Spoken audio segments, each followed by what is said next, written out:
Hello दोस्तों, आज की इस वीडियो में हम जानेंगे कि प्रपत्र संख्या 2 फॉर्म कैसे भर सकते हैं। ठीक है, यहाँ पे आजकल लोग काफ़ी ज़्यादा यहाँ पे गलती कर दे रहे हैं और ताकि आपको गलती करने से आपका फॉर्म रिजेक्ट हो जा रहा है, तो आपको कैसे सही तरीके से भरना है ताकि आपको कोई भी डाउट ना हो और आप अच्छे तरीके से फॉर्म को फिलअप करके भर दें। ठीक है, और आपका फॉर्म सक्सेसफुली वेरीफाइड हो जाए। ठीक है, अब दोस्तों मैं बात करना चाहूँगा कि यहाँ पे ये जो प्रपत्र 2 फॉर्म जो भरा जा रहा है, यहाँ पे लोग काफ़ी ज़्यादा गलती कर रहे हैं। गलती क्यों हो रहा है वो आज की इस वीडियो में पूरे इस वीडियो में आपको बताने वाला हूँ स्टेप बाय स्टेप। अगर आप इस वीडियो को देख रहे हैं तो वीडियो को आप ध्यान से देखिए, बिल्कुल भी स्किप मत कीजिए।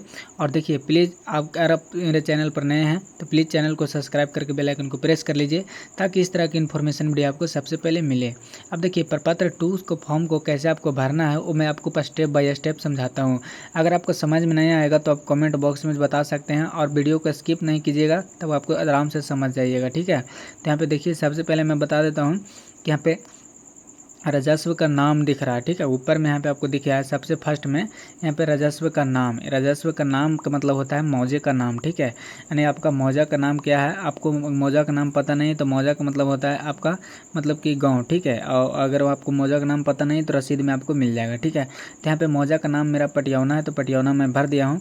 और देख सकते हैं जो अगला स्टेप है यहाँ पे अंचल है। ठीक है, अंचल का मतलब होता है आपको कार्यालय। ठीक है, यानी कि आपका अंचल 12 चट्टी है तो मेरा 12 चट्टी तो 12 चट्टी भर देते हैं, सिंपली यहाँ पे भर देना है। ठीक है दोस्तों, मैं फिर से बता रहा हूँ कि मेरा जो भरा हुआ फॉर्म फिलअप है इसको कॉपी मत कीजिएगा, नहीं तो आपका फॉर्म गलत हो जाएगा। ठीक है, तो आपको कॉपी नहीं करना है, सिंपली आपको आराम तरीके से अच्छा तरीके से देखना है, उसके बाद ही भरना है। ठीक है, अब देखिए यहाँ पे अंचल आपको 12 चट्टी भर देना है और यहाँ पे आपको ऊपर में दिख रहा है थाना नंबर। ठीक है, अगर आपको थाना नंबर पता नहीं है कि थाना नंबर मेरा क्या है तो आपको रसीद जो है वो आपको देख लीजिएगा, रसीद में आपका थाना नंबर होता है।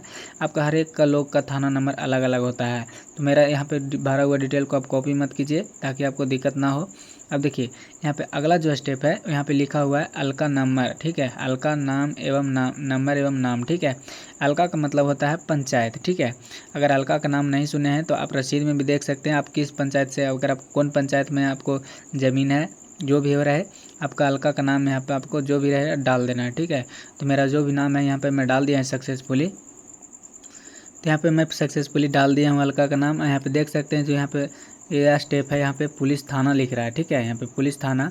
देखिए ये बात एक बार और बता देता हूँ कि ये फॉर्म किन किन लोगों को भरना है। ठीक है, ये फॉर्म उन्हीं लोगों को भरना है जिनके पास यहाँ पे आपको ख़ानदानी ज़मीन है और यहाँ पे खरीदा हुआ ज़मीन है। ठीक है, यानी कि ये फॉर्म जो है ये सक्सेसफुली कंपलसरी है। ठीक है, कंपलसरी मतलब फॉर्म सभी को भरना ही है, भरना है।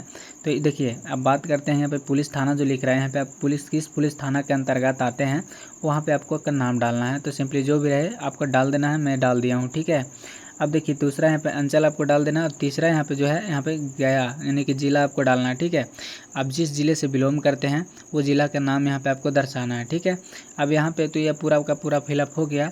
अब अगला स्टेप है जो यहाँ पे मेन बाई पॉइंट समझिएगा ध्यान से, आप बिल्कुल भी स्किप मत कीजिएगा। ठीक है, जो मेन पॉइंट है यहीं पे आपको होने वाला है। ठीक है, वीडियो को देखिए पॉइंट बाय पॉइंट समझिए। ठीक है, यहाँ पे देखिए रैयत का नाम एवं पिता का नाम। ठीक है, यहाँ पे आपको ये कैसे भरना है मैं बता देता हूँ। देखिए मान लीजिए आपको आप लोग 3 भाई हैं तो तीनों भाई का नाम यहाँ पे स्टेप बाय स्टेप दर्शाना है। ठीक है, कॉलम बाय कॉलम यहाँ पे नंबरिंग देके यहाँ पे दर्शाना है, जो भी आपको 3 भाई रहे उसको दर्शाना है। ठीक है, और लास्ट में यहाँ पे पिता का नाम यहाँ पे आपको दर्शाना है और स्वर्गीय पिंटू यानी कि आपको जो भी पिता का नाम रहे वो आपको भरना है। ये स्वर्गीय किस लिए भरना है, ताकि मैं देखिए बता देता हूँ फिर से कि अगर आपके पास खानदानी ज़मीन है और अगर आपके पास पिताजी जीवित हैं तो ये अगर आप यहाँ पे नाम मत दर्शाइएगा। ठीक है, अगर आपके पास पिताजी जीवित हैं और आपका खानदानी ज़मीन है तो यहाँ पे ये नाम मत दर्शाइएगा, क्योंकि ये नाम आपको दर्शाने से आपका हो नहीं पाएगा। ठीक है, लोग काफ़ी ज़्यादा सोच रहे होंगे कि हम अपना नाम पर करवा लेंगे, पिताजी जीवित हैं और ख़ानदानी ज़मीन है तो आपको ये हो नहीं पाएगा।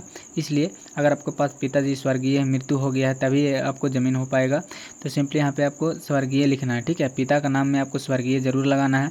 स्वर्गीय देखिए जो भी में आपको पिता का नाम रहे वो स्वर्गीय यहाँ पे डाल देना है और बाकी बेटे का नाम यहाँ पे कॉलम बाई कॉलम यहाँ पे भरना है। ठीक है, बड़ा बेटा, मंझला बेटा, छोटा बेटा ऐसे करके यहाँ पे भरना है। ठीक है, अब देखिए ये भरने के बाद यहाँ पे बगल में आपको दिख रहा है अस्थाई पता। ठीक है, अब अस्थाई पता आपको डाल देना है, ग्राम जो भी रहे, पोस्ट जो भी रहे, थाना जो भी रहे, जिला जो भी रहे और पिन। ठीक है, यानी कि जो आपको स्थायी पता है इन लोगों का वहाँ पे आपको दर्शाना है, ठीक है। अब जो मेन पॉइंट बाय पॉइंट आपको बताने वाला हूँ अगले में, यहाँ पे खाता, ठीक है। खाता देखिए, यहाँ पे खाता का मतलब होता है, यहाँ पे आपको खाता का मतलब अगर आपको पता नहीं है कि खाता क्या होता है तो सिंपली आप रसीद में देख लीजिएगा, खाता आपको मिल जाएगा, ठीक है। खाता संख्या, ठीक है। खाता संख्या होता है एक खेसरा संख्या होता है, ठीक है। एक खाता संख्या खेसरा संख्या का मतलब होता है प्लॉट नंबर, ठीक है। और ये अगर आपको पता नहीं है तो आप रसीद में आराम से देख सकते हैं, ठीक है। तो इस तरीके से आप देखिएगा, रसीद में आपको भी मिल जाएगा, ठीक है। अब देखिए खाता, यहाँ पे तो पॉइंट बाय पॉइंट यहाँ पे आपको पता दर्शा देना है, उसके बाद खाता, ठीक है।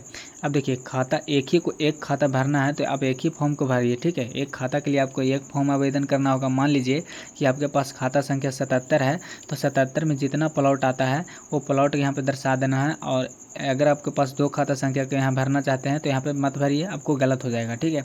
आप एक खाता संख्या में जितना प्लॉट नंबर है प्लॉट है उतना प्लॉट बाई प्लॉट दर्शाइए ताकि आपका फॉर्म सही हो पाए, ठीक है। तो इस तरीके से आपको दर्शाना है। तो जैसे मेरा खाता संख्या 77 है तो खाता संख्या 77 में डाल देता हूँ। और खाता संख्या 77 के अंतर्गत जितना भी प्लॉट आता है वो प्लॉट यहाँ पे खेसरा में भराएगा, ठीक है। खेसरा जो दिख रहा है, खेसरा का मतलब होता है प्लॉट, ठीक है। यहाँ पे खेसरा में भराएगा। जैसे खाता संख्या के अंतर्गत यहाँ पे 10 से 51 प्लॉट नंबर है, 2 से 51 प्लॉट नंबर है, 752 प्लॉट नंबर है, ठीक है। अब देखिए ये जो आपको खेसरा संख्या आपको दिख रहा है आपको दर्शा देना है। अब देखिए अगर भी अगला स्टेप जो है रकबा एवं डिसमिल, ठीक है। रकबा एवं डिसमिल, तो इसका मतलब होता है कि आपका ज़मीन, ठीक है, आपका ज़मीन क्या कितना है, ठीक है। तो यहाँ पे देखिए खाता संख्या 10 से 51 प्लॉट नंबर में 2 एकड़ 1 डिसमिल ज़मीन है मेरा। तो यहाँ पे आपको 2 एकड़ 1 डिसमिल ज़मीन को आपको लिखना है, ठीक है। ध्यान रहे, आप वीडियो को देख रहे हैं तो अच्छे से देखिए, अच्छे से समझिए ताकि आपको दिक्कत ना हो। देखिए 77 खाता संख्या में 10 से 51 प्लॉट नंबर, यहाँ पे रकबा इतना कि 2 एकड़ 1 डिसमिल ज़मीन है। तो यहाँ पे 2 एकड़ 1 डिसमिल ज़मीन को आपको लिखना है, ठीक है। और यहाँ पे दूसरा प्लॉट नंबर है 2 से 51, ठीक है। खाता संख्या 77 के ही अंतर्गत ही आएगा, ठीक है। मैं फिर से बता रहा हूँ कि एक खाता संख्या के लिए एक फॉर्म भर दिएगा, ठीक है, नहीं तो आपको गड़बड़ हो जाएगा। देखिए 2 से 51 प्लॉट नंबर में आपको 3 डिसमिल ज़मीन है तो 3 डिसमिल ज़मीन यहाँ पे लिख दिए। और 752 प्लॉट नंबर में यहाँ पे 2 डिसमिल ज़मीन है तो 2 डिसमिल यहाँ पे लिख दिए। अब जो अगला स्टेप है यहाँ पे चौहद्दी, ठीक है। चौहद्दी क्या है यहाँ पे मैं बता करने वाला हूँ। वीडियो का स्टेप बाय स्टेप देखिए, बिल्कुल भी आप स्किप मत कीजिए, ठीक है। अब देखिए जिस तरह से आप यहाँ पे प्लॉट नंबर 10 से 51 में इतना डिसमिल ज़मीन आप दर्शाएं उसका यहाँ पे चौहद्दी दर्शाना है, ठीक है।